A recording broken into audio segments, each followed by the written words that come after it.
Hello everyone, कैसे हो आप सभी लोग। उम्मीद करता हूँ अच्छे होंगे।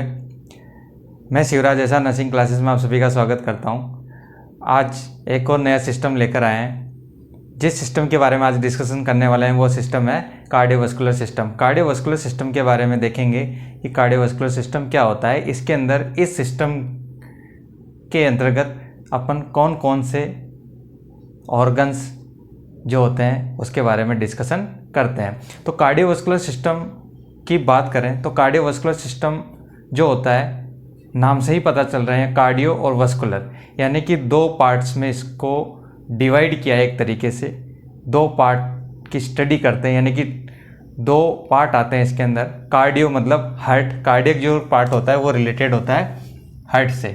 कार्डियो यानी कि हार्ट की बात हो रही है यहाँ पे, और वास्कुलर यानी कि वेसल्स की बात हो रही है।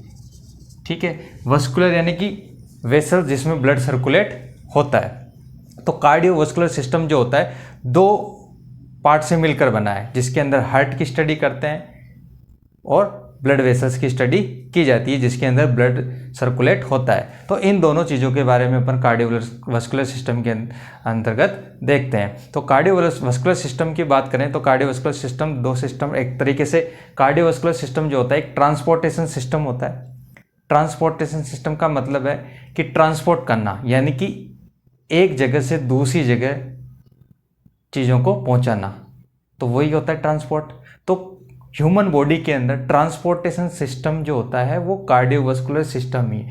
कार्डियोवास्कुलर सिस्टम ही ऐसा सिस्टम है जो कि एक जगह से दूसरी जगह जो सब्सटेंस होते हैं या कोई न्यूट्रिएंट्स होते हैं बॉडी के अंदर, उन सभी को एक जगह से दूसरी जगह पहुंचाने का काम कार्डियोवास्कुलर सिस्टम करता है। तो ये एक तरीके से ट्रांसपोर्टेशन सिस्टम है जो कि न्यूट्रिएंट्स को, सब्सटेंस को, गैसेस को, हार्मोन्स को, इन सब चीज़ों को क्या करता है, एक जगह से दूसरी जगह पहुंचाने का काम करता है। तो इसके अंदर इस सिस्टम के अंदर अपन हार्ट के बारे में डिस्कशन करेंगे और ब्लड वेसल्स के बारे में डिस्कशन करेंगे। तो ट्रांसपोर्टेशन सिस्टम है जो क्या करते हैं, जिसके अंदर क्या आता है, एक तो हार्ट आता है और एक आती है ब्लड वेसल्स, यानी कि ब्लड वेसल्स जो होती है जिसके अंदर ब्लड सर्कुलेट होता है। तो ये दो ऑर्गन्स जो होते हैं इसके अंदर मेनली इंक्लूड होते हैं कार्डियोवास्कुलर सिस्टम के अंदर।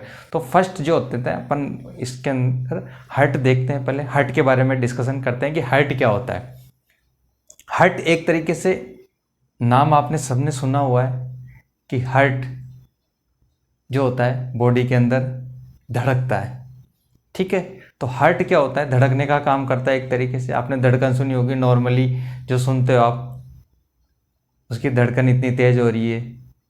ठीक है, तो कहने का मतलब जो हार्ट होता है एक तरीके से धड़कता है, यानी कि बीट करता है। ठीक है, बॉडी के अंदर। तो हार्ट के बारे में देखें तो हार्ट जो होता है ह्यूमन बॉडी के अंदर एक इम्पोर्टेंट, मेन इम्पोर्टेंट एक तरीके से ऑर्गन है जो कि पंपिंग सिस्टम होता है एक तरीके से, यानी कि पंप की तरह काम करता है।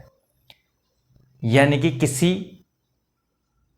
एक मोटर होती है, यानी कि पानी को एक जगह से दूसरी जगह पहुंचाने होता है तो मोटर का यूज़ लेते हैं। ठीक है, यानी कि पानी से मोटर क्या होती है, पानी खींचती है और पानी को कहाँ फेंक देती है, जहाँ पर भी पहुंचाना होता है उस जगह वो सप्लाई कर देती है। कौन, एक मोटर, जो नॉर्मल मोटर की बात कर रहा हूँ। तो वो क्या करती है, पानी एक तरीके से पंपिंग का काम कर रही है मोटर, वो पानी को खींच के दूसरी जगह वो पहुंचा देती है, यानी कि दूसरी एक जगह से खींच के दूसरी जगह वो सप्लाई कर देती है वो मोटर। पानी पाइप लगे होते हैं। तो यहाँ एक तरीके से वही मान लीजिए आप कार्डियोवास्कुलर सिस्टम में के अंदर, जैसे एक पानी की मोटर होती है, ठीक है, और उस पर एक पाइप लगा हुआ है, इधर से आने का और इधर से जाने का लगा हुआ है। ठीक है, इधर से पानी का आने का है, इधर से जाने का है। ठीक है, तो ये एक तरीके से आप ब्लड वेसल्स मान लीजिए, और ये एक तरीके से जो मोटर है उसको हार्ट मान लीजिए। ठीक है, तो सेम इसी तरीके से कार्डियोवास्कुलर सिस्टम काम करता है। तो हार्ट जो होता है, अपन हार्ट की बात करने वाले हैं, जो पंपिंग सिस्टम है, जो पंप करता है वो होता है हार्ट, यानी कि बीट करना, धड़कना, जिसको आप बोलते हो नॉर्मली कि धड़क रहा है, वो हार्ट जो होता है धड़कता है। तो वो एक तरीके से पंपिंग का काम कर रहा है। तो हार्ट जो होता है क्या होता है, एक मस्कुलर ऑर्गन है, यानी कि एक तरीके से होलो मस्कुलर ऑर्गन होता है। क्या होता है हार्ट, होलो मस्कुलर ऑर्गन। होलो मस्कुलर ऑर्गन, तो होलो की बात करें तो अंदर से क्या होता है, एक तरीके से खोखले टाइप है, ठीक है। अंदर इसके अंदर खोखला होता है, यानी कि खोखला इंटरनल जो स्ट्रक्चर है यानी कि हार्ट की, वो क्या होती है, खाली है। तो उसके अंदर कुछ ना कुछ भरा होता है, यानी कि वहाँ से क्या भर के जाता है, ब्लड ही भर के जाता है, जो एक जगह से दूसरी जगह पहुँचाया जाता है। तो हार्ट क्या होता है, होलो मस्कुलर ऑर्गन है, यानी कि मसल्स का बना हुआ है। ये कहाँ सिचुएटेड होता है, मीडियास्टाइनम के अंदर। कहाँ पर इसकी लोकेशन होती है, यानी कि कहाँ पर ये जो होता है प्रेजेंट होता है, लाई होता है, मीडियास्टाइनम। मीडियास्टाइनम रीजन होता है जो लंग्स होते हैं उनके बीच का। मान लीजिए ये लंग्स है, ठीक है, इस तरीके से जो लंग्स होते हैं प्रेजेंट होते हैं। तो यहाँ का जो एरिया है, ये वाला जो एरिया, यहाँ पे इस तरीके से हार्ट जो होता है लाई रहता है या सिचुएटेड रहता है, ये हार्ट है, ठीक है। तो ये वाला जो एरिया है, ये जो हार्ट है, ये लंग्स हो गया, ये राइट लंग, ये लेफ्ट लंग हो गया। तो ये हार्ट जो जहाँ पर प्रेजेंट है, यानी कि between the space between the lungs, दोनों लंग्स के बीच वाला जो स्थान है, जो बीच वाला जो स्पेस है, वो क्या कहलाता है, मीडियास्टाइनम। स्पेस बिटवीन द लंग्स, और मीडियास्टाइनम जो रीजन है वहीं पर ही लंग्स के जो बीच में है, वहीं पर क्या होता है, हार्ट जो होता है प्रेजेंट होता है, वहीं पर ये सिचुएटेड होता है। वेट की बात करें, हार्ट का जो वेट होता है मेल के अंदर, जो एडल्ट मेल होता है उसके अंदर 300 ग्राम होता है, और फीमेल जो होती है उसके अंदर 250 ग्राम इसका वेट होता है। हार्ट जो होता है इसकी जो शेप होती है, कौन शेप होती है, यानी कि एक तरीके से कौन शेप का ये होता है, लाइक क्लोज फिस्ट, यानी कि बंद मुट्ठी के समान ये हार्ट जो होता है दिखाई देता है, ठीक है। तो कौन शेप इसकी शेप होती है, close fist, like close fist, यानी बंद मुट्ठी के समान होता है। इसकी लोकेशन की बात करें तो लगभग जो इसकी लोकेशन है वो about 2/3 part in left and 1/3 part in right to sternum, यानी कि स्टर्नम को लेकर देखते हैं अपन, तो हार्ट की जो लोकेशन होती है वो कहाँ पर होती है, यानी कि 2/3 पार्ट जो होता है वो स्टर्नम के लेफ्ट में प्रेजेंट होता है हार्ट का, और 1/3 जो पार्ट है वो स्टर्नम के राइट में प्रेजेंट होता है। स्टर्नम जो होती है ये वाली बोन होती है, इसको ब्रेस्ट बोन बोलते हैं। जो ये जो बोन होती है ये क्या होती है, स्टर्नम होती है। स्टर्नम के जस्ट पीछे की ओर जो लंग्स के बीच वाला जो स्पेस है वो मीडियास्टाइनम है। उन मीडियास्टाइनम के अंदर जो होता है हार्ट होता है प्रेजेंट, सिचुएटेड होता है हार्ट। हार्ट की जो लोकेशन होती है वो होती है, यानी कि हार्ट लेफ्ट साइड ज़्यादा है, यानी कि लेफ्ट स्टर्नम के लेफ्ट की ओर जो होता है हार्ट सिचुएटेड रहता है। राइट के अंदर कुछ पार्ट आता है हार्ट का जो राइट में आता है। तो अप्रोक्स मोस्टली जो ज़्यादा एरिया जो कवर करता है हार्ट का वो एरिया होता है कौन सा, स्टर्नम के लेफ्ट साइड में, यानी कि लेफ्ट साइड में 2/3 पार्ट होता है हार्ट का, और 1/3 पार्ट राइट स्टर्नम के राइट की ओर रहता है, ठीक है। टू स्टर्नम ये इसकी लोकेशन होती है। साइज की बात करें तो ये लेंथ में 12 सेंटीमीटर होता है, और जो इसकी चौड़ाई होती है, विड्थ की बात करें तो 9 सेंटीमीटर होती है, और थिकनेस की बात करें तो 6 सेंटीमीटर जो होता है इसकी थिकनेस होती है। तो लेंथ लॉन्ग विड्थ और थिकनेस जो होती है 12, 9 और 6 सेंटीमीटर होती है हार्ट की। डेवलप जो होता है हार्ट वो मेसोडर्म लेयर से होता है, यानी कि हार्ट का जब डेवलपमेंट होता है, ह्यूमन बॉडी जब बनती है, यानी कि एम्ब्रियो जब प्रेगनेंसी के अंदर कंसेप्शन जब होता है गर्भधारण, तब जब एम्ब्रियो बनता है तो एक्टोडर्म, मेसोडर्म, एंडोडर्म 3 लेयर से जो होता है एम्ब्रियो का फॉर्मेशन होता है। तो जो मेसोडर्म जो लेयर होती है, 3 लेयर होती है, एक्टोडर्म, मेसोडर्म, एंडोडर्म। तो जो मेसोडर्म लेयर होती है उस मेसोडर्म लेयर से जो होता है हार्ट का डेवलपमेंट होता है। तो यानी कि हार्ट जो बनता है वो किस लेयर से बनता है, मेसोडर्म लेयर से। ये एक इम्पोर्टेंट क्वेश्चन है जो कि एग्जाम के अंदर पूछा जा सकता है, यानी कंपटीशन लेवल के एग्जाम होते हैं उनके अंदर भी ऐसे क्वेश्चन पूछे जाते हैं। स्टार्ट टू डेवलप, हार्ट जो होता है कब डेवलप होना स्टार्ट होता है, हार्ट जो डेवलप होना स्टार्ट होता है वो होता है 18 to 19 डे आफ्टर कंसेप्शन, यानी कि जब गर्भधारण हो जाता है यानी कंसेप्शन हो जाता है उसके 18 to 19 डे जो होता है हार्ट का डेवलपमेंट स्टार्ट हो जाता है। 18th डे अप्रोक्स जो हार्ट जो होता है ट्यूबुलर फॉर्म में आ जाता है। कौन सी फॉर्म में आ जाता है, ट्यूबुलर फॉर्म में। यहाँ पे जो होती है दो ट्यूबुलर फॉर्म बनती है, यानी कि एक तरीके से स्टार्टिंग में जब हार्ट का डेवलपमेंट होता है तो इस तरीके से दो ट्यूब होती है, ठीक है। यानी कि ये ट्यूबुलर हार्ट जब डेवलप होता है तो इस तरीके से ट्यूबुलर फॉर्म में रहता है हार्ट। फिर बाद में ये जो दो ट्यूब होती है वो फ्यूज्ड हो जाती है आपस के अंदर, और जो होता है हार्ट जो हो रहा है फुली डेवलप हो जाता है। तो स्टार्ट जो होता है हार्ट का डेवलपमेंट वो कंसेप्शन के 18th to 9th डे होता है। आफ्टर कंसेप्शन 18th डे पर ये लगभग ट्यूबुलर फॉर्म में आ जाता है, यानी कि स्टार्टिंग फॉर्म यही है, ट्यूबुलर फॉर्म से स्टार्ट होता है बनना। तो अप्रोक्स 18 डे जो होता है ये ट्यूबुलर फॉर्म में रहता है। हार्ट बीट जो स्टार्ट होती है अप्रोक्स 21 to 20 डेज के बाद में जो होती है, यहीं से जो हार्ट जो होता है बीट करना स्टार्ट हो जाता है। अगर एवरेजन बात करें अपन तो लगभग 3 to 5 वीक्स, ठीक है, 3 to 5 वीक्स जो होता है हार्ट बीट जो होती है वो स्टार्ट हो जाती है। किसमें? कंसेप्शन के बाद में 3 to 5 वीक्स जो होती है, ये अपन रेंज मान के चल सकते हैं। इसमें यहाँ पर जो होती है हार्ट बीट स्टार्ट हो जाती है। किसकी? जो हार्ट जो डेवलप हुआ है उसकी हार्ट बीटिंग जो होती है स्टार्ट हो जाती है। तो ये हार्ट की जो होती है एक पोजीशन बताई है मैंने कि हार्ट जो होता है किस टाइप का ऑर्गन है, कहाँ पे लोकेटेड होता है। तो ये अपने को पता होना चाहिए हार्ट के बारे में कि हार्ट जो होता है वो कहाँ पे लोकेशन इसकी होती है। हार्ट के जो होते हैं दो पार्ट होते हैं एक तरीके से, एक देखते हैं एपेक्स और एक देखते हैं बेस। यहाँ पर अगर ये हार्ट मान लेते हैं अपन, यहीं देख लेते हैं, हार्ट जो होता है ओब्लिक लाई होता है, ठीक है। यहाँ पर देख लो हार्ट की जो पोजीशन होती है वो ओब्लिकली होती है, ओब्लिक प्रेजेंट होता है, यानी कि ये जो तिरछा मीडियास्टाइनम रीजन में जहाँ रहता है ये क्या होता है? ओब्लिकली प्रेजेंट होता है, यानी कि तिरछा रहता है। ये तो इस तरीके से जो होता है हार्ट, ये हार्ट होता है, ये बीच में सेप्टम होता है इसके। अभी देखेंगे अपन आगे सेप्टम क्या होता है, ये सब चीज़ों के बारे में डिस्कशन करेंगे अपन। जो मेन चीज़ बता रहा हूँ मैं वो यहाँ पे हार्ट जो होता है यहाँ पे आता है एपेक्स, और ये वाला पार्ट जो होता है वो होता है बेस। ये होता है एपेक्स और ये होता है बेस। तो हार्ट का जो एपेक्स होता है वो फिफ्थ इंटरकोस्टल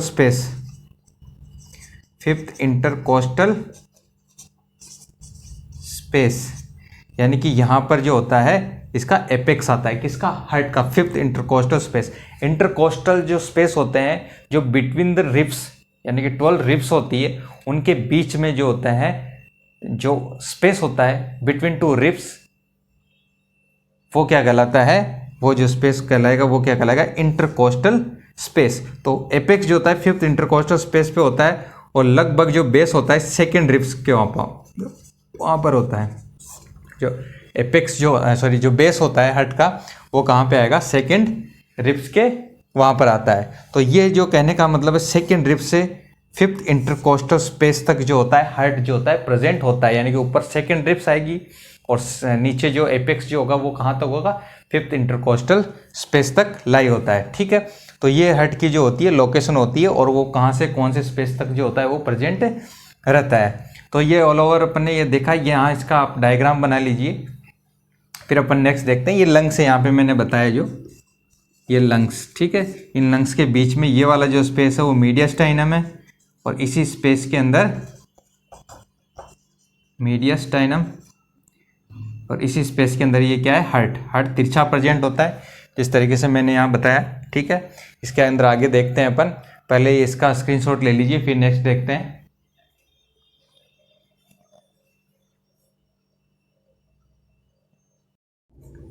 अब नेक्स्ट इसमें देखते हैं हार्ट के स्ट्रक्चर के बारे में देखते हैं कि हार्ट की जो होती है स्ट्रक्चर कैसी होती है। हार्ट जो होता है 3 लेयर से मिलकर कंपोज्ड होता है। 3 लेयर होती है, पेरिकार्डियम, सेकंड मायोकार्डियम और थर्ड होती है एंडोकार्डियम। तो यहाँ पे हार्ट जो होगा टिश्यू की इसमें कितनी लेयर होगी? 3। टिश्यू की 3 लेयर होती है। फर्स्ट होती है पेरिकार्डियम, एक और होती है सेकंड मायोकार्डियम, और थर्ड होती है एंडोकार्डियम। पेरिकार्डियम, मायोकार्डियम और एंडोकार्डियम, ये मेजर 3 लेयर होती है किसकी? हार्ट की।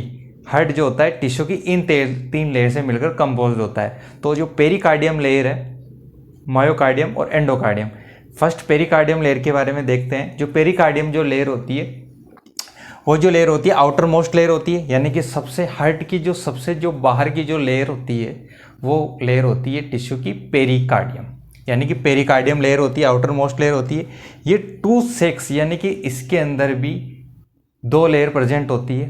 एक तो होती है टू सेक्स से मिलकर बनी होती है, यानी कि टू लेयर होती है एक तरीके से एक होती है फाइब्रस लेयर, एक होती है सीरस लेयर। यानी कि पेरिकार्डियम जो होता है आउटर मोस्ट लेयर है, टिश्यू की सबसे फर्स्ट लेयर होती है पेरिकार्डियम, यानी हार्ट की फर्स्ट लेयर पेरिकार्डियम। पेरिकार्डियम भी दो लेयर से मिलकर कंपोज्ड है, एक होती है फाइब्रस लेयर आउटर जो होती है, और एक लेयर होती है सीरस लेयर, यानी कि फाइब्रस और सीरस। यहाँ में एक डायग्राम बना के देख लेते हैं। यहाँ पे ये मान लो हार्ट की 3 लेयर है, ठीक है। हार्ट की लेयर के बारे में देख रहे हैं ओनली। हार्ट की जो आउटर सबसे लेयर है वो होती है पेरिकार्डियम। पेरिकार्डियम में भी अपन दो लेयर देखते हैं, एक तो होती है फाइब्रस और एक होती है सीरस, ठीक है। और ये होती है मायोकार्डियम और लास्ट वाली ये होती है एंडोकार्डियम। मायोकार्डियम लेयर जो होती है सबसे थिकेस्ट लेयर है, इसलिए मैंने उसका स्पेस ज़्यादा लिया है यहाँ पर। तो यहाँ पर देखें तो यहाँ पर जो ये बात हो रही है ये होती है ये लेयर पेरिकार्डियम। कौन सी लेयर है ये? पेरिकार्डियम, ठीक है। तो ये जो लेयर होती है पेरिकार्डियम, ये जो होती है यहाँ से यहाँ तक ये होती है मायोकार्डियम, और जो सबसे थर्ड जो लेयर होती है ये होती है एंडोकार्डियम। तो पेरिकार्डियम, मायोकार्डियम और ये होती है एंडोकार्डियम। जो पेरिकार्डियम लेयर है इसी के बारे में देख रहे हैं। हार्ट की जो पेरिकार्डियम लेयर है वो दो लेयर से मिलकर कंपोजिशन है इसका। तो ये जो दो लेयर है, एक तो होती है लेयर फाइब्रस लेयर हो जाती है, इसको बोलते हैं फाइब्रस लेयर, ठीक है। किस टाइप की लेयर है? फाइब्रस। आउटर मोस्ट लेयर यही होती है फाइब्रस लेयर। और सेकंड जो होती है ये होती है, यहाँ पे मैं एरो करके लिखूंगा इस लेयर को, ये जो होती है सीरस लेयर होती है, ठीक है। किस टाइप की लेयर है? Serous layer. तो ये दोनों फाइब्रस और सीरस लेयर किस में आती है? पेरिकार्डियम के अंदर। तो पेरिकार्डियम की ये जो दोनों लेयर है, जिसमें फाइब्रस लेयर जो होती है वो ये फाइब्रस लेयर जो होते हैं tunica adventitia of great blood vessels, यानी कि कंटिन्यू है विद किसके? Tunica adventitia of great blood vessels. जो ब्लड वेसल्स जो होती है उसकी जो आउटर लेयर होती है वो होती है ट्यूनिका एडवेंटिशिया।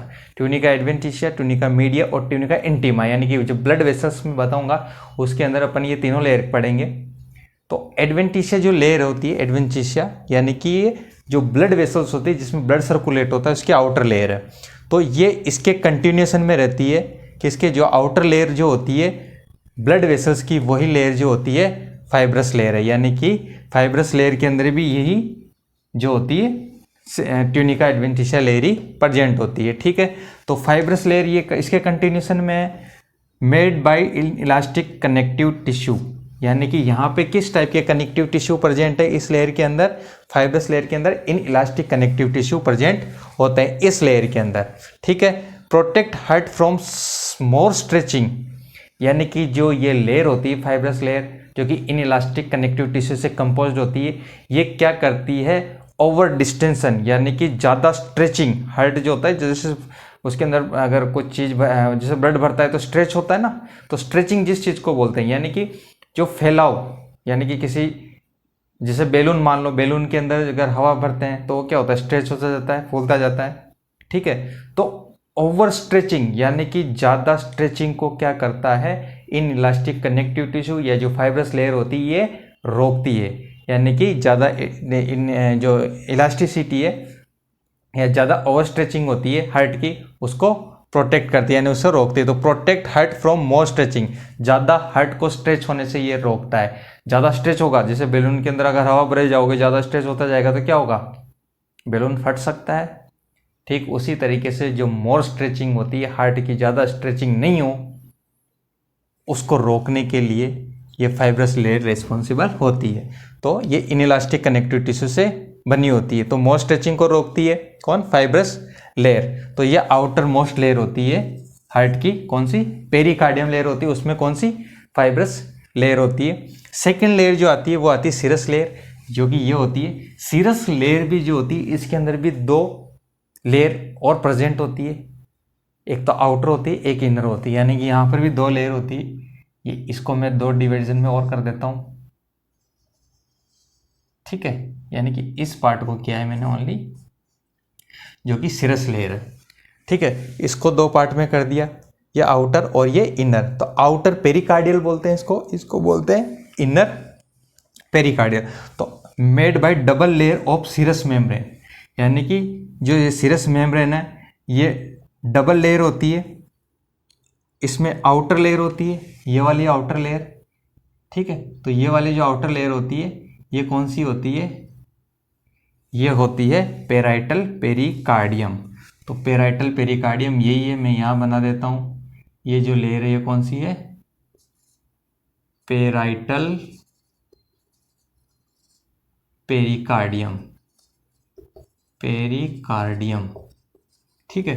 तो ये पेराइटल पेरिकार्डियम होती है आउटर लेयर, क्योंकि इधर की तरफ है, क्योंकि आउटर एरिया इधर ही है। इनर लेयर होती है विजरल पेरिकार्डियम। तो यानी कि ये वाली जो लेयर है ये होती है विजरल,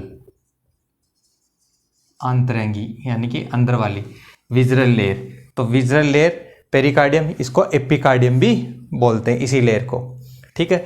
तो जो सीरस लेयर होती है हार्ट की, जो पेरिकार्डियम लेयर है फाइब्रस लेयर होगी। सेकंड जो सीरस लेयर होती है वो दो मेम्ब्रेन से मिलकर बनी होती है, एक तो होती है आउटर पेरिकार्डियल और सेकंड जो इनर वाली होती है उसको बोलते हैं विजरल पेरिकार्डियम, इसको एपिकार्डियम भी बोलते हैं। इन दोनों के बीच में ये दोनों लेयर होती है, उनके बीच में स्पेस दिखाई दे रहा है आपको, ये वाला जो स्पेस होता है, इस स्पेस को बोलते हैं पेरिकार्डियल स्पेस या पेरिकार्डियल कैविटी बोल सकते हो। मैंने लिखा स्पेस पेरिकार्डियल कैविटी, यानी कि इनके बीच में, यहाँ इस तरीके से लिखा है, तो यानी कि इनके बीच में जो स्पेस होगा, इनके दोनों के बीच में जो स्पेस होगा वो क्या कहलाएगा? Pericardial cavity.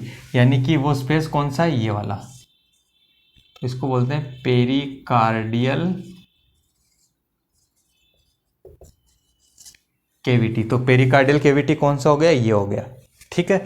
तो इसके अंदर मैंने ये एक इस तरीके से शो कर दिया। तो ये क्या है? पेरिकार्डियल कैविटी है। तो इसके अंदर कुछ सीरस फ्लूइड भरा होता है।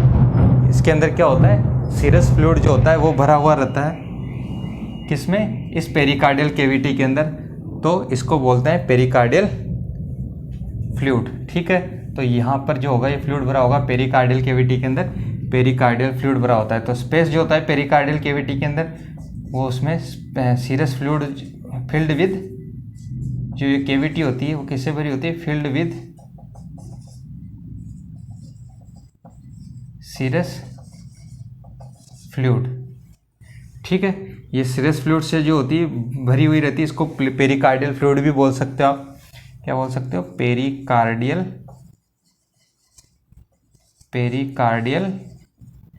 फ्लूइड भी आप कह सकते हो, ठीक है। तो ये कहाँ पर होता है? इस कैविटी के अंदर, ठीक है। Pericardial fluids allow smooth movement, ठीक है। जो ये पेरिकार्डियल जो फ्लूइड होता है वो क्या करता है? स्मूथ मूवमेंट करवाता है, यानी कि दोनों जो लेयर होती है, ये जो लेयर होती है इनको आपस में फ्रिक्शन नहीं होने देता है, यानी कि आपस में ये रगड़ नहीं खाए। ये स्मूथ मूवमेंट, जब कॉन्ट्रैक्शन होता है हार्ट के अंदर ड्यूरिंग कॉन्ट्रैक्शन, तो इनमें फ्रिक्शन होने से बचाता है कौन? ये जो पेरिकार्डियल फ्लूइड भरा हुआ होता है। तो pericardial fluid allow smooth movement या रिड्यूस फ्रिक्शन ड्यूरिंग कॉन्ट्रैक्शन, ये भी आप लिख सकते हो, ठीक है। तो स्मूथ मूवमेंट करवाता है, फ्रिक्शन होने से लेयर को प्रोटेक्ट करता है ये between the layers during contraction, यानी कॉन्ट्रैक्शन के दौरान, ठीक है। तो वो किसका काम होता है? पेरिकार्डियल कैविटी के अंदर भरे रहने वाला है पेरिकार्डियल फ्लूइड का। पेरिकार्डियल फ्लूइड जो होता है किन्हीं कंडीशन में क्या होता है, इसका जो लेवल है, यानी कि नॉर्मल लेवल की बात कर लेते हैं पहले। जो पेरिकार्डियल फ्लूइड जो होता है नॉर्मली वो होता है 15 से 35 ml। कितना होता है? 15 से 35 ml पेरिकार्डियल फ्लूइड होता है। इसकी नॉर्मल रेंज इतनी होती है। अगर इसकी नॉर्मल रेंज से ज़्यादा बढ़ जाता है तो उस कंडीशन को बोलते हैं अपन पेरिकार्डियल इफ्यूजन या कार्डियक टेम्पोनेट एक डिजीज हो जाती है, तो उसको बोलते हैं। अगर ये नॉर्मल लेवल से पेरिकार्डियल बढ़ जाए, यानी कि जो फ्लूइड जो होता है वो अगर ज़्यादा हो जाता है, इंक्रीज हो जाता है, यानी कि यहाँ लिख देता हूँ मैं, increase pericardial fluid,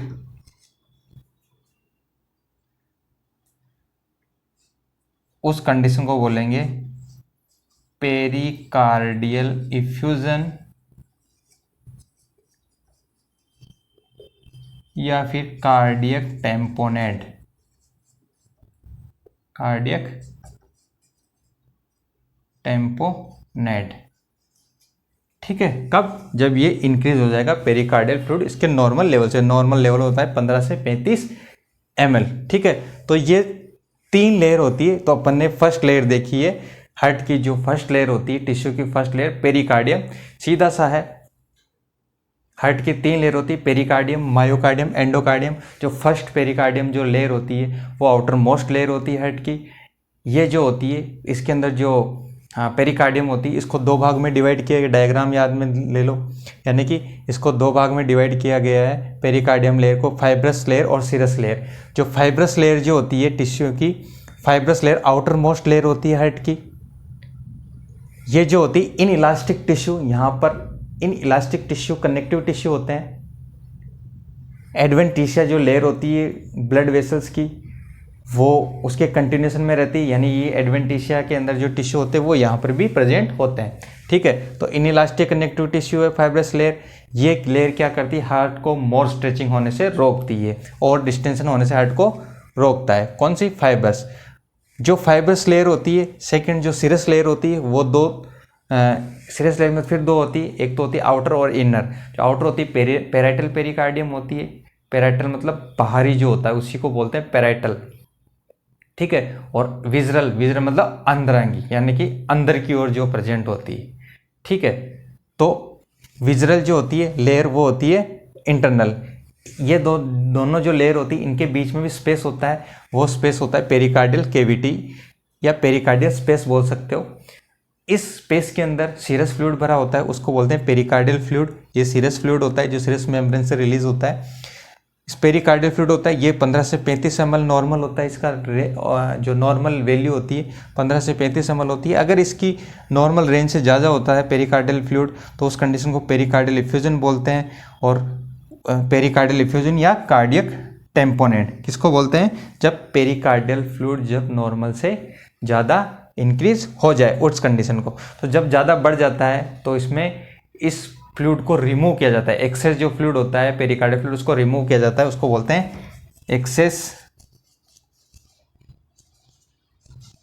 remove pericardial fluid, उसको बोलते हैं अपन पेरिकार्डियोसेंटेसिस।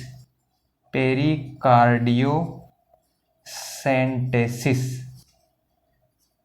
ठीक है, पेरिकार्डियोसेंटेसिस यानी पेरिकार्डियम में जो फ्लूइड है उसको रिमूव किया जाता है, एक्सेस जो भरा जाता है। तो ये डिजीज कंडीशन इस स्टेट में बढ़ जाता है, कार्डियक टेम्पोनेट पेरिकार्डियल इफ्यूजन हो जाता है तो उस कंडीशन में।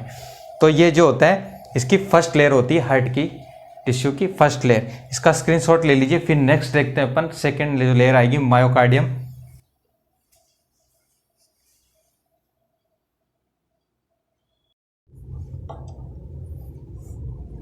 नेक्स्ट जो लेयर आती है वो आती है मायोकार्डियम। पेरिकार्डियम के बाद मायोकार्डियम लेयर देखते हैं। मायोकार्डियम इंपॉर्टेंट लेयर है, यानी कि हार्ट की जो सबसे थिकेस्ट जो लेयर होती है वो होती है मायोकार्डियम। मायोकार्डियम जो लेयर होती है वही कॉन्ट्रेक्टाइल लेयर है, यानी कि हार्ट जब पंपिंग करता है, हार्ट के जो पंपिंग एक्शन होता है उस एक्शन को करवाने के लिए मायोकार्डियम लेयर रिस्पॉन्सिबल होती है। तो मायोकार्डियम लेयर जो होती है सबसे थिकेस्ट लेयर होती है। मैंने जब डायग्राम बताया था अभी प्रीवियस में, अभी पहले जो डायग्राम देखा था, तो ये इसके अंदर इस तरीके से ये हो गया पेरिकार्डियम,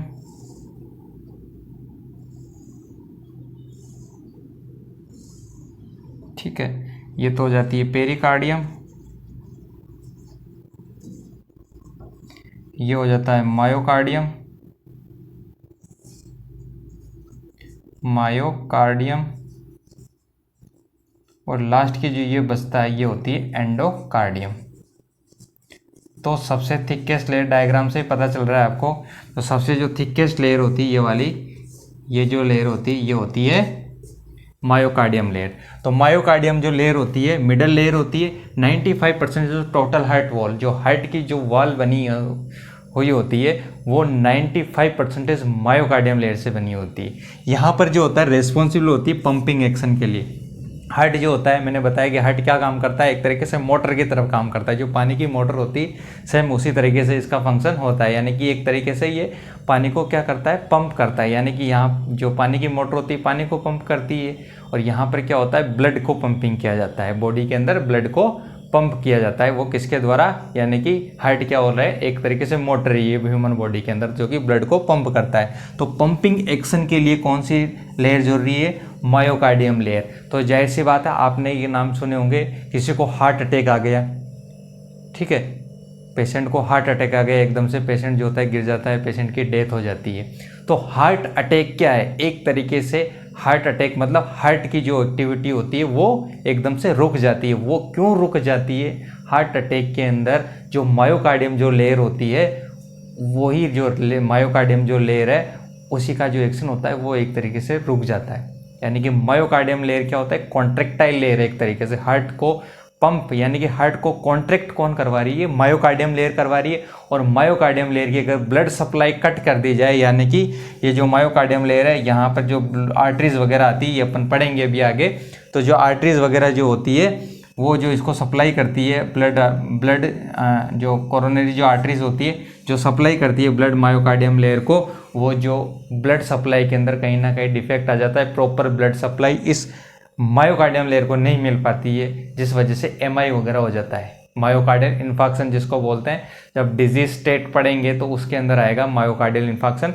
तो ये मायोकार्डियम जो लेयर होती है इसको सप्लाई पूरी नहीं मिल पाती, ऑक्सीजन की ब्लड सप्लाई पूरी नहीं मिल पाती प्रॉपर तरीके से। उस कंडीशन में ये क्या है, एक तरीके से कॉन्ट्रैक्टाइल लेयर पंपिंग एक्शन के लिए रिस्पॉन्सिबल है। अगर इसको ब्लड सप्लाई नहीं मिलेगी क्या करेगी, ये लेयर जो होती है वो एकदम से इस लेयर का जो एक्शन होगा वो रुक जाएगा, यानी कि ये लेयर फंक्शन करना बंद कर देगी। और ये लेयर फंक्शन बंद करना कर देगी तो क्या होगा, हार्ट जो कॉन्ट्रैक्ट होता है वो कॉन्ट्रैक्टिलिटी हार्ट की वो बंद हो जाएगी, और बंद होने से क्या होगा, एकदम से अटैक आ जाएगा, यानी कि हार्ट यानी कि मोटर रुक जाएगी। अगर पानी की मोटर को बंद कर दिया जाए तो ब्लड जाएगा क्या, ब्लड खींच के जो ब्लड होता है वो पानी की मोटर को बंद कर दिया जाए तो ब्लड चढ़ेगा, या ब्लड जहाँ भी पहुँचा रहे हैं वो पहुँच पाएगा, पाइप के थ्रू नहीं पहुँचेगा।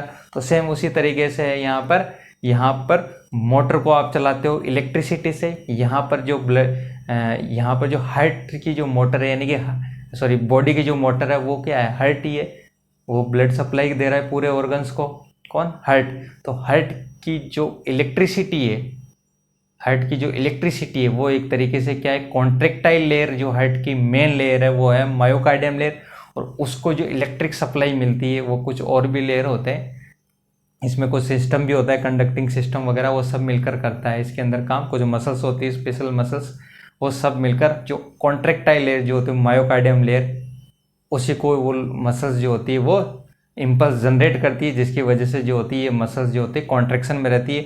और ब्लड सप्लाई जरूरी है यहाँ के लिए, यह भी एक तरीके से इलेक्ट्रिक की तरह ही काम करता है। अगर हार्ट को ब्लड सप्लाई भी सही तरीके से नहीं मिलेगी तो भी हार्ट की जो मसल्स लेयर होती है मायोकार्डियम लेयर वो काम नहीं करेगी। तो यहाँ एक तरीके से इलेक्ट्रिक सप्लाई यही हो रही है। यहाँ की आर्टरी अगर ब्लॉकेज हो जाए मायोकार्डियम को सप्लाई करने वाली, तो वहाँ पर क्या होता है, हार्ट एक्शन रुक जाएगा मायोकार्डियम को सप्लाई नहीं मिलने के कारण। ये कॉन्ट्रैक्टाइल लेयर है तो कॉन्ट्रैक्शन यहाँ प्रॉपर नहीं हो पाएगा, तो हार्ट अटैक कंडीशन डेवलप हो जाए। तो ये एग्जांपल बताया मैंने कि हार्ट अटैक के आपने नाम सुना है, तो हार्ट अटैक के अंदर जो मायोकार्डियम लेयर होती है उसको सप्लाई नहीं मिलने के कारण जो मायोकार्डियम लेयर जो होती है वो क्या होती है, एक्शन करना बंद कर जाती है, कॉन्ट्रैक्शन नहीं हो पाते हैं। तो ये पंपिंग एक्शन के लिए रेस्पॉन्सिबल है कौन, हार्ट की जो मायोकार्डियम लेयर है। इनवॉलेंट्री मसल्स होती है, यानी कि इनवॉलेंट्री आप कंट्रोल नहीं कर सकते हो, एक वॉलेंट्री और इनवॉलेंट्री दो टाइप की मसल्स होती है। यानी कि वॉलेंट्री जो मसल्स है आप कंट्रोल कर सकते हो, इनवॉलेंट्री मसल्स को आप कंट्रोल नहीं कर सकते। तो इनवॉलेंट्री टाइप की मसल्स होती है, स्ट्रेटेड मसल्स होती है, यानी कि नेचर के अंदर ये क्या होती है, स्ट्रेटेड।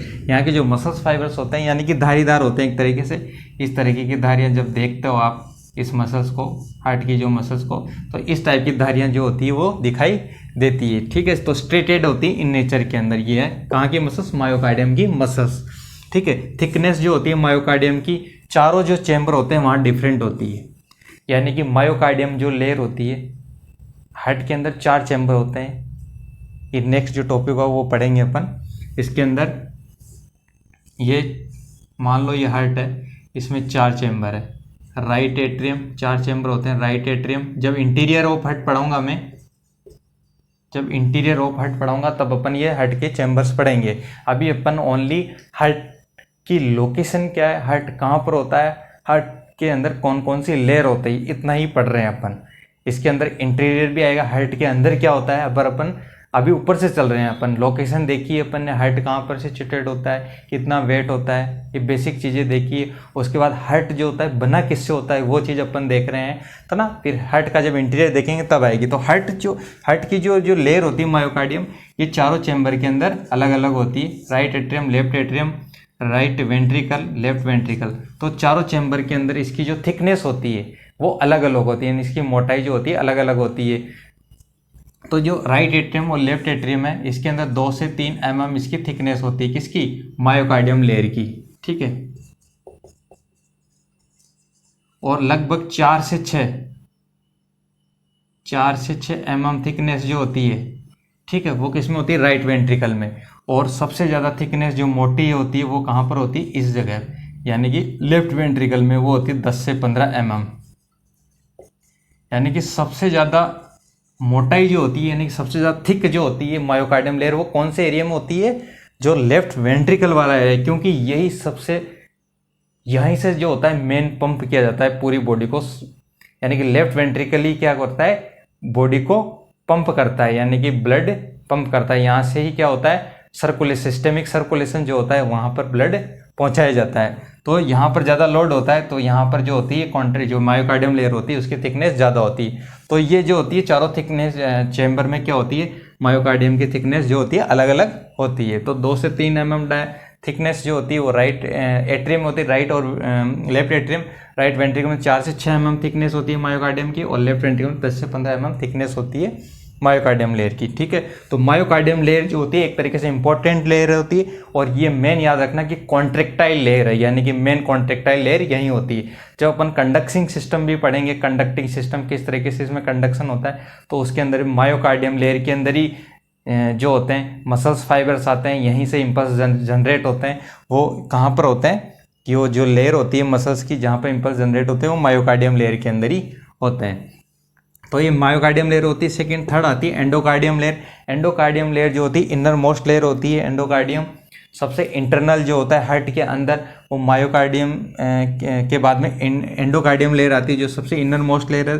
स्क्वामस एपिथेलियम लेयर होती है, यानी कि स्क्वामस एपिथेलियम टिश्यू होते हैं यहाँ पर, और जो किस नाम से जाने जाते हैं, एंडोथेलियम। इस लेयर को एंडोथेलियम लेयर भी बोलते हैं। ये जो लेयर होती है एंडोथेलियम लेयर जो होती है स्मूथ लाइनिंग प्रोवाइड कराती है किसको, चेम्बर्स, यानी कि चेम्बर्स के जो चेम्बर होते हैं right atrium, right ventricle, left atrium, left ventricle, ये जो हार्ट की जो चेम्बर है, ये चेम्बर की जो सबसे इंटरनल जो लेयर हो रही है, यानी कि ये चेम्बर से कनेक्शन किस लेयर का है, इस लेयर का, ये किसका, एंडोकार्डियम लेयर का। तो ये इंटरनल लेयर हो गई, तो चेम्बर से जुड़ी हुई है, तो ये स्मूथ लाइनिंग प्रोवाइड कराती है चेम्बर से। यानी चेम्बर की अगर लाइन बनेगी, चेम्बर की अगर कवरिंग बन रही है तो वो एंडोकार्डियम से बन रही है। तो ये स्मूथ लाइनिंग प्रोवाइड कराती है, स्मूथ कवरिंग प्रोवाइड कराता है। एक तरीके से एंडोकार्डियम लेयर है जो चेम्बर्स को क्या होता है, स्मूथ प्रोवाइड कराएगा। तो कहने का मतलब यहाँ फ्रिक्शन नहीं होगा, ठीक है। So prevent friction between the blood and heart wall, यानी कि ये फ्रिक्शन से बचाती है। क्योंकि जो right ventricle, right atrium, right ventricle, इनमें क्या होता है, ब्लड भरा होता है, यानी कि यहाँ से यहाँ आता है ब्लड, तो इनमें क्या होगा, ब्लड भरा होगा। और ब्लड भरा होगा तो क्या होगा, जो ऊपर की लेयर आएगी, यानी कि इनकी कवरिंग किससे है, चेम्बर्स की कवरिंग, वो है एंडोकार्डियम लेयर से। तो एंडोकार्डियम लेयर जो होती है वो और ब्लड, इन दोनों के बीच में स्मूथनेस प्रोवाइड कराती है, जिसकी वजह से ब्लड और उस लेयर के बीच में फ्रिक्शन नहीं होता है। तो यानी कि दोनों के बीच में रगड़ नहीं होगी, एक तरीके से फ्रिक्शन नहीं होगा। तो ये फ्रिक्शन से प्रिवेंट करती है कौन, एंडोकार्डियम लेयर। तो ये सबसे इंटरनल लेयर होती है। तो ये तीनों जो हार्ट की लेयर है वो अपन ने देखी है, पेरिकार्डियम, मायोकार्डियम, एंडोकार्डियम। ये याद रखना, मायोकार्डियम लेयर बहुत इंपॉर्टेंट लेयर होती है हार्ट की, यही मेजर लेयर है और सबसे 95% जो हार्ट वॉल जो बनी होती है, कंपोजिशन जो होता है हार्ट का, वो मायोकार्डियम लेयर से होता है। ठीक है, तो ये तीनों लेयर अपन ने पढ़ लिए, तो ये इसको नोट डाउन कर लीजिए। फिर हार्ट का जो यहाँ पर जो स्ट्रक्चर होती है वो कंप्लीट हो जाती है कि हार्ट जो होता है कितनी लेयर से मिलकर बना है, ये मैंने आपको बता दिया है, तो यहाँ पर ये कंप्लीट हो जाता है। नोट डाउन कर लीजिए आप।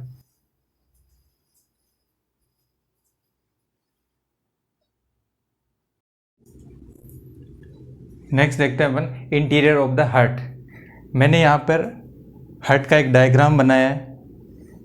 नॉर्मली एक डायग्राम से समझेंगे अपन कि हार्ट के इंटीरियर में क्या होता है। वॉल अपन ने हार्ट की पढ़ ली। अब हार्ट जो होलो मस्कुलर ऑर्गन पढ़ा था अपन ने कि हार्ट जो होता है होलो मस्कुलर ऑर्गन होता है, तो उस होलो के अंदर यानी कि जो खोखला होता है अंदर से, उसके अंदर कौन कौन से चैम्बर प्रेजेंट होते हैं। तो इसके अंदर चैम्बर्स देखते हैं। Interior of the heart, heart की आंतरिक जो इंटीरियर है वो क्या प्रेजेंट है। हार्ट जो होता है दो भाग में डिवाइड किया गया है। हार्ट को मेनली दो भाग में डिवाइड कर दिया है।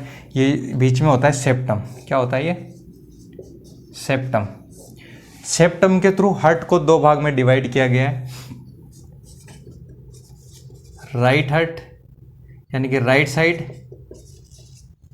और लेफ्ट साइड। ठीक है, हार्ट को दो भाग में डिवाइड किया, राइट साइड और लेफ्ट साइड।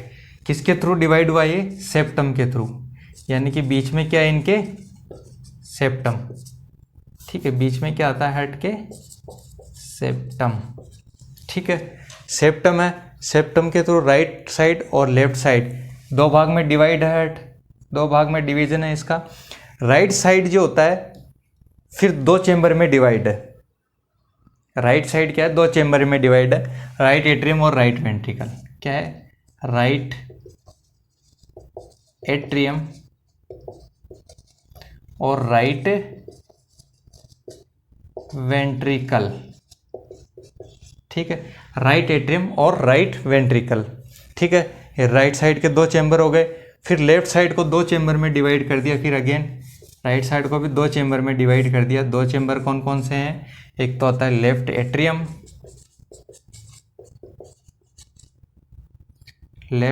एट्रियम, और एक होता है लेफ्ट वेंट्रिकल। ठीक है, तो लेफ्ट साइड को भी दो, लेफ्ट एट्रियम और लेफ्ट वेंट्रिकल। तो इस तरीके से हार्ट जो होता है सेप्टम के थ्रू तो दो पार्ट में डिवाइड है, राइट साइड और लेफ्ट साइड। लेकिन चेंबर की बात करें तो राइट साइड को भी दो पार्ट में वापस डिवाइड कर दिया, राइट एट्रियम, राइट वेंट्रिकल और लेफ्ट एट्रियम और लेफ्ट वेंट्रिकल। अब ये हार्ट के अंदर कहाँ पर प्रेजेंट है वो देखते हैं अपन। तो राइट साइड में राइट एट्रियम जो होता है ये होता है, ये वाला, ये मैंने आर ए लिखा है राइट एट्रियम, यानी कि ये वाला जो चेंबर है वो क्या है? Right atrium. और ये जो आर वी लिखा हुआ है ये जो है ये चेंबर कौन सा है? Right ventricle. तो दो चेंबर ये हो जाते हैं, एक चेंबर ये, एक चेंबर ये, यानी कि दो चेंबर ये हो जाते हैं। फिर लेफ्ट साइड में लेफ्ट वेंट्रिकल एक चेंबर ही हो जाता है और लेफ्ट वेंट्रिकल दूसरा चेंबर ही हो जाता है। तो इस तरीके से हार्ट जो होता है 4 चेंबर में डिवाइड किया गया है, यानी कि 4 चेंबर इसके अंदर इंटीरियर ऑफ द हार्ट के अंदर आते हैं। तो 4 चेंबर में हार्ट डिवाइड है। तो चेंबर की बात करें फर्स्ट तो राइट एट्रियम की बात करते हैं। तो जो राइट एट्रियम होता है ये राइट एट्रियम रिसीव करता है blood IVC inferior vena cava, SVC superior vena cava. तो वीसी वेना कावा यानी कि वेन की ब्लड बड़ी ब्रांच है। ये अपन ने जब मैंने पढ़ाया था, जब ब्लड पढ़ रहे थे तो उसमें ब्लड वेसल्स के बारे में कुछ बताया था मैंने। तो उसके अंदर जो आईवीसी होती है ये होती inferior vena cava, inferior vena cava, यानी कि ये वेन की बड़ी ब्रांच है, यानी सबसे बड़ी ब्रांच। ये होती है superior vena cava, superior vena cava. ठीक है, सुपीरियर वेना कावा। तो ये क्या होती है? यहाँ से ब्लड आता है। ये ओनली हार्ट की स्ट्रक्चर देखिए। तो यहाँ पर जो वेसल्स जुड़ी हुई है, जो वेसल्स आ रही है और जो वेसल्स जा रही है, उनको भी मैंने कनेक्टेड किया हुआ है हार्ट से। ठीक है, तो इंफीरियर वेना कावा और सुपीरियर वेना कावा ये ब्लड ऑर्गन से लेके आती है। वेन की बात हो रही है तो वेन हार्ट में ब्लड लेके आती है, तो ये ऑर्गन से ब्लड लेके आती है और ये कहाँ पर डालती है, राइट एट्रियम के अंदर। कहाँ पे डालती है, राइट एट्रियम में। तो यानी कि ब्लड जो आएगा, यहाँ पर मैं एक और डायग्राम बना देता हूँ सीधा सा सिंपल सा समझने के लिए, ठीक है। वहाँ पर मैंने पूरा तरीके से बनाया हुआ है और यहाँ पर मैं सिंपल सा सीधा समझने के लिए एक और डायग्राम शो कर देता हूँ, ठीक है। अब ये ब्लड कहाँ आता है, राइट एट्रियम में। राइट एट्रियम में क्या आएगा, ब्लड आता है, ठीक है।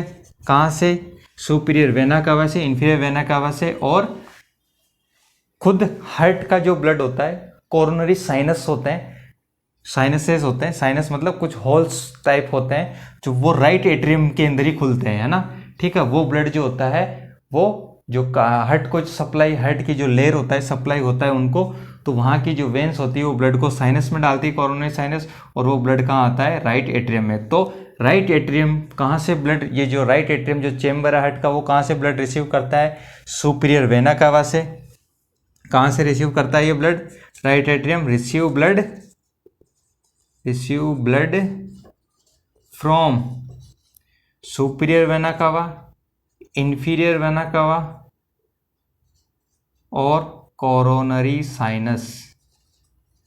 यहाँ से क्या होता है, ये ब्लड रिसीव करता है। और जो राइट एट्रियम के अंदर जो ब्लड आता है वो डीऑक्सीनेटेड टाइप का ब्लड होता है। कौन सा ब्लड होता है, डीऑक्सीनेटेड। तो यहाँ पर कौन सा ब्लड होगा, डीऑक्सीजिनेटेड ब्लड, डीऑक्सीजिनेटेड ब्लड।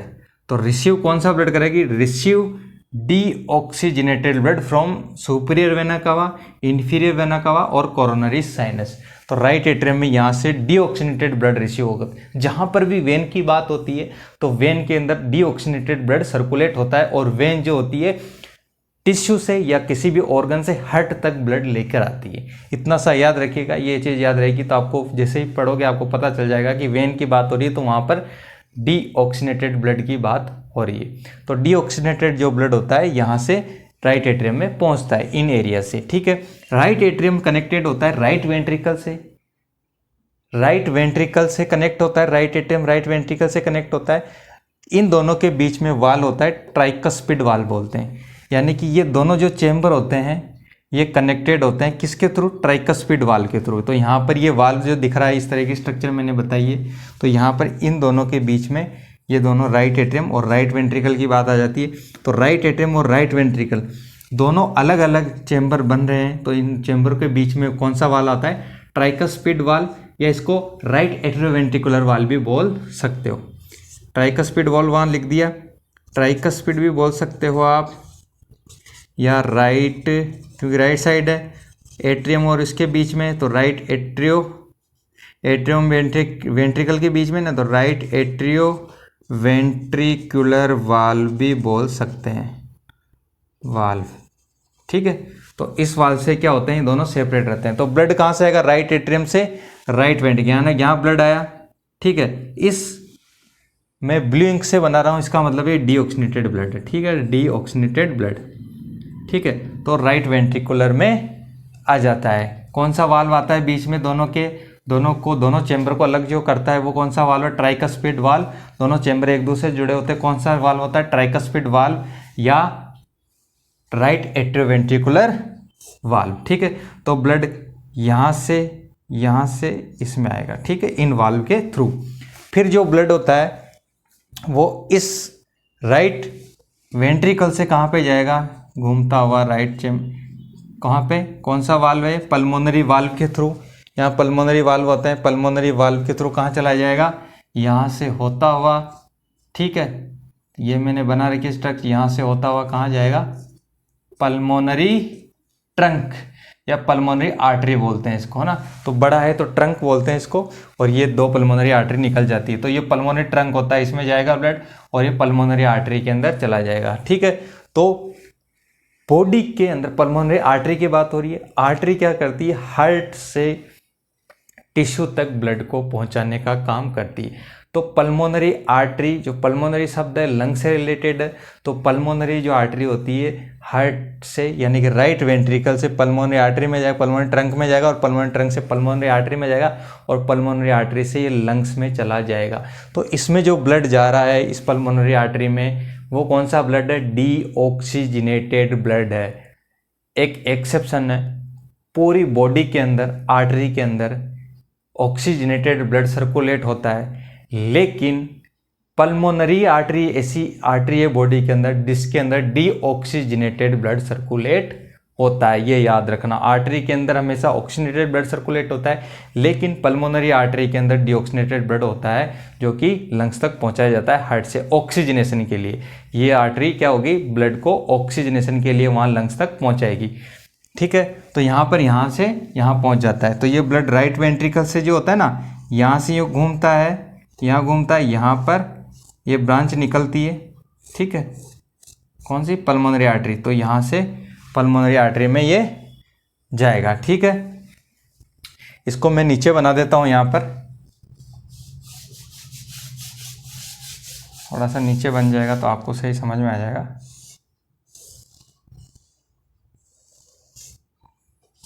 ठीक है, right atrium, right ventricle, left atrium, left ventricle. ठीक है, ब्लड वेन से यहाँ पे आया, फिर यहाँ से घूम के ब्लड यहाँ पल्मोनरी आर्टरी है, पल्मोनरी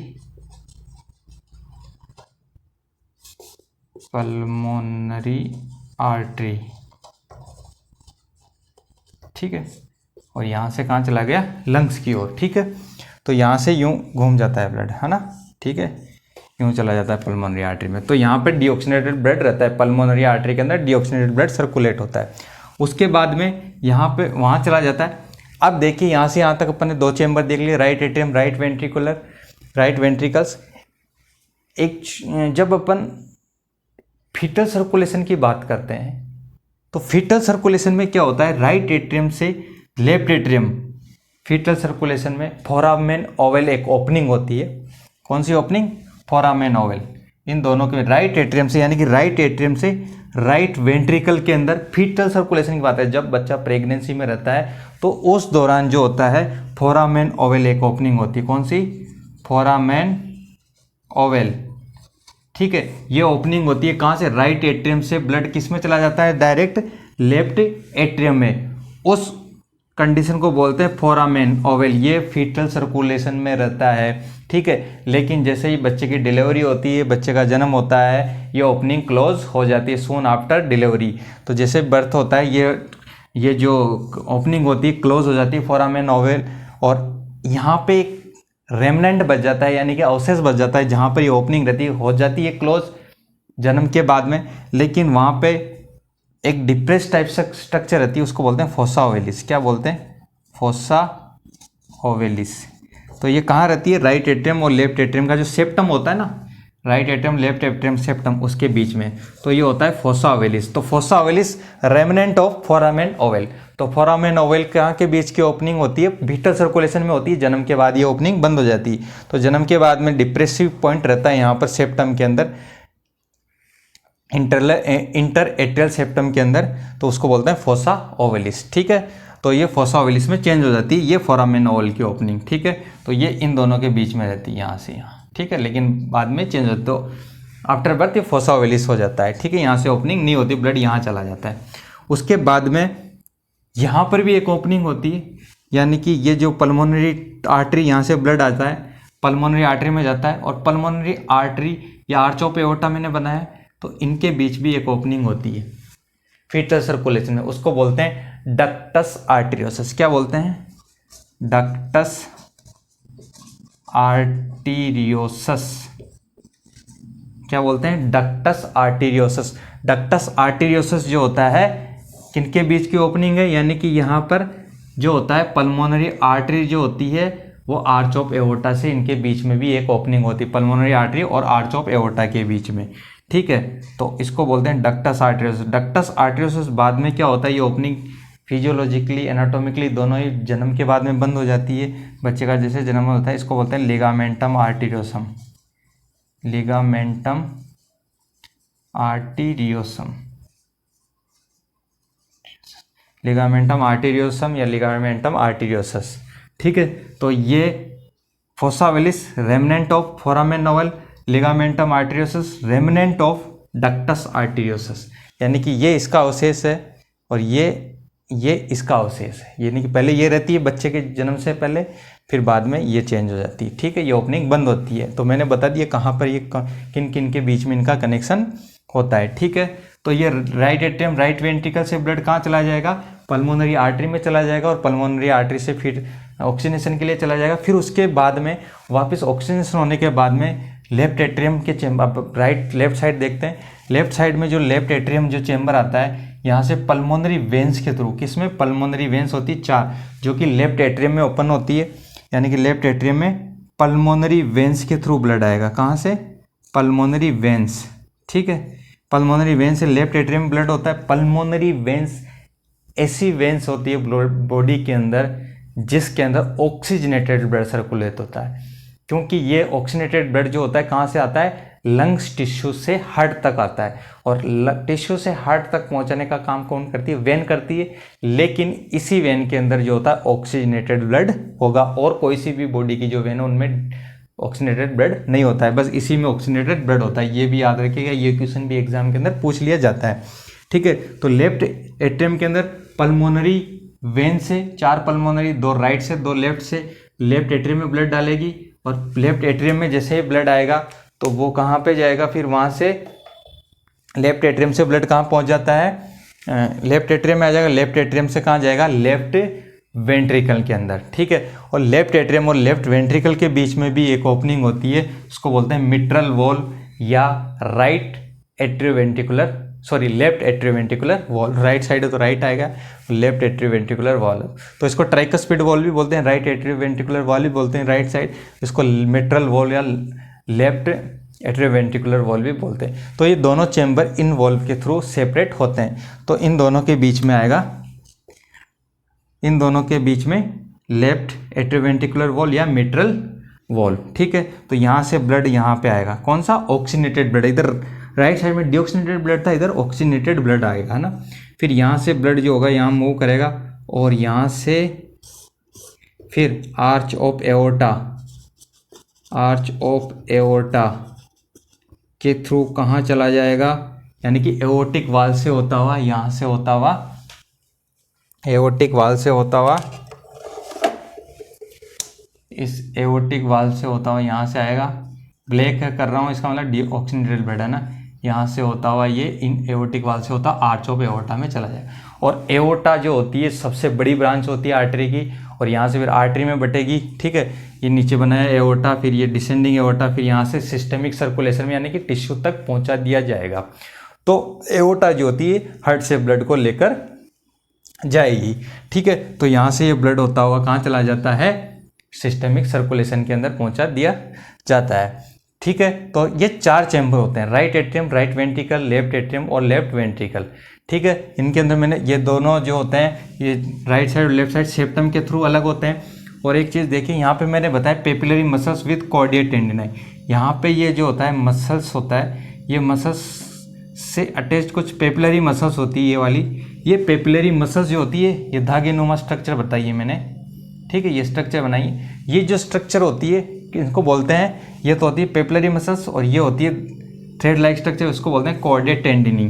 कॉर्डिएट जो टेंडिनी होती है वो वाल्व जो होते हैं ना, ये वाल्व, इनको कॉन्ट्रैक्शन और रिलैक्सेशन के दौरान खोलने और बंद करने का, ओपन और क्लोज का काम करते हैं। तो ये कॉर्डिएट टेंडिनी इन वाल्व से जुड़े होते हैं। तो ये क्या करते हैं, ये पेपिलरी मसल्स में जैसे स्ट्रेचिंग होती है वाल्व ओपन होते हैं, जैसे रिलैक्सेशन होता है ये बंद हो जाते हैं। तो वाल्व को मिट्रल और ट्राइकस्पिड दोनों की तरफ इन वाल्व को क्लोज और ओपन करने का काम इन पेपिलरी मसल से अटैच कॉर्डिएट टेंडिनी करती है।